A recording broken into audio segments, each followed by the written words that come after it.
ជំ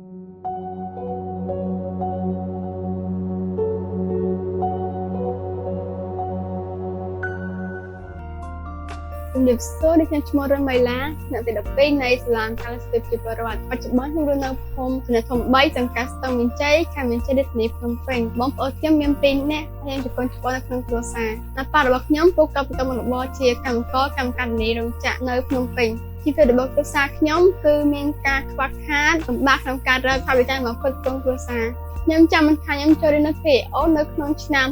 2013ទៅពីពេលដែលខ្ញុំបានជាពីគណៈចរាចរណ៍ខ្ញុំចាំថាចូលរៀនថ្នាក់ទី20ហើយចូលបានមួយខែគេឲ្យខ្ញុំចូលថ្នាក់ទី1ខ្ញុំសប្បាយចិត្តពេលដែលបានចូលរៀនបានមួយខែហើយឡើងទី1ហ្មងខ្ញុំក៏សាលាកាលស្ទីបជាបរិវត្តតាមពូរបស់ខ្ញុំ2នាក់ហើយជាមួយនឹងអ្នកគ្រូម្នាក់ដែលគាត់មកផ្សព្វផ្សាយអំពីសាលាគាត់ផ្សព្វផ្សាយថាសាលាកាលស្ទីបជាបរិវត្តគឺមានការដល់នៅការបង្រៀនឥតគិតថ្លៃជាមួយនឹងការបង្រៀនទៅដាក់ពេលអ្នកលោកគ្រូហើយជាមួយនឹងការដែលផ្គត់ផ្គង់អាហារហូបចុកជាមួយនឹងការដែលដល់សម្ភារៈសិក្សាផ្សេងៗបន្ទាប់ពីពេលដែលខ្ញុំបានចូលរៀននៅសាលាកាលស្ទីបជាបរិវត្តនេះធ្វើឲ្យខ្ញុំមានភាពក្លាហានទទួលបានបទពិសោធន៍ជាច្រើនទទួលបានអនុស្សាវរីយ៍ជាច្រើនជាមួយមិត្តភក្តិជាមួយនឹងអ្នកគ្រូហើយជាមួយនឹងការដែលពួកគាត់បានបង្ហាញពីអ្វីដែលល្អអ្វីដែលអាក្រក់អ្វីដែលមិនគួរធ្វើអ្វីដែលគួរធ្វើជាមួយនឹងការដែលចេះនៅចំណេះដឹងមូលដ្ឋាននានានៅសាលាកាលស្ទីបជាបរិវត្តនេះបានផ្លាស់ប្ដូរខ្ញុំពីមនុស្សដែលអាចចេះពេលដែលធ្វើឲ្យខ្លាចគេអត់ហ៊ានធ្វើអីបានធ្វើឲ្យខ្ញុំស្គាល់គេ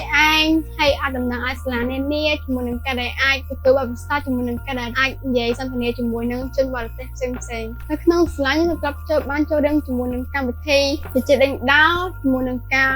វិជ្ជាជ្រើសរើសសិស្សពូកែថ្នាក់ទី9ជាមួយនឹងការប្រឡងសិស្សពូកែថ្នាក់ទី12អនាគតខ្ញុំចង់ធ្វើជាមន្ត្រីរាជការជាមួយនឹងការបង្កើតកសិដ្ឋាននិងកសិកម្មខ្លួនឯងជាចុងក្រោយនេះខ្ញុំសូមអរគុណដល់ម៉ាក់មានដែលជាស្ថាបនិកសាលាកាលស្ទីបជាបរិវត្តនិងអរគុណដល់ចាស់ស្ពតដែលតែងតែផ្ដល់និងជាបទពិសោធន៍ជាមួយនឹងផ្ដល់ឱកាសដល់សាលាកាលស្ទីបជាបរិវត្តនេះជាមួយនឹងការដែលផ្ដល់បទពិសោធន៍ឲ្យខ្ញុំជាមួយនឹងសិស្សានុសិស្សដទៃទៀតអាចមានឱកាសបានចូលរៀនបានផ្ដល់ការសិក្សាសុខជាច្រើនបានផ្ដល់នៅសម្ភារៈសិក្សាជាច្រើននានាដល់ពួកខ្ញុំហើយអរគុណដល់ចាស់ sponsor ផ្សេងៗដែលពួកគាត់តែងឧបត្ថម្ភមិនថាថវិកា